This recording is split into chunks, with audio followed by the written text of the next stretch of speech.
वाद झाले मॅडम खाण्यापिण्या विचारायचा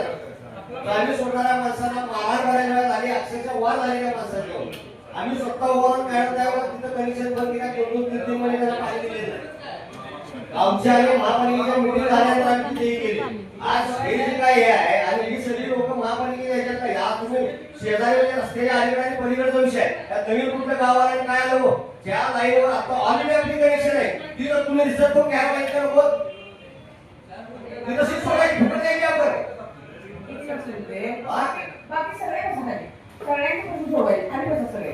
ज्याचा प्रश्न येतोय का काय विषय नाही समजून नाही घेता उगाच प्रत्येकाच्या भागाच्या त्याला पाणी द्यायला पाहिजे त्याला आम्ही पण आग्रह आहे की त्याला कोणा भागात अडचण आहे तिथं तुमचा प्रॉब्लेम आहे तुम्ही इथं एका उद्या कुणी एक्स्ट्रा 6 वर्षाची निवडणूक लढून आलेला आहे इथं मी पण आले आणि कुणी शांतपणे शिकवायची गरज नाही परत मगाशी तुम्हाला सभागृहामध्ये वरती बोललो होतो इथं 3 पिढ्या आम्ही काम केलंय कुठं बाहेरच्या जिल्ह्यात येऊन इथं राज्य करत नाही या मातीमध्ये जन्माला इथं झालेला आहे तर आमचं पाणी प्रश्न आहे माझं हे मत आहे जर पुढे होते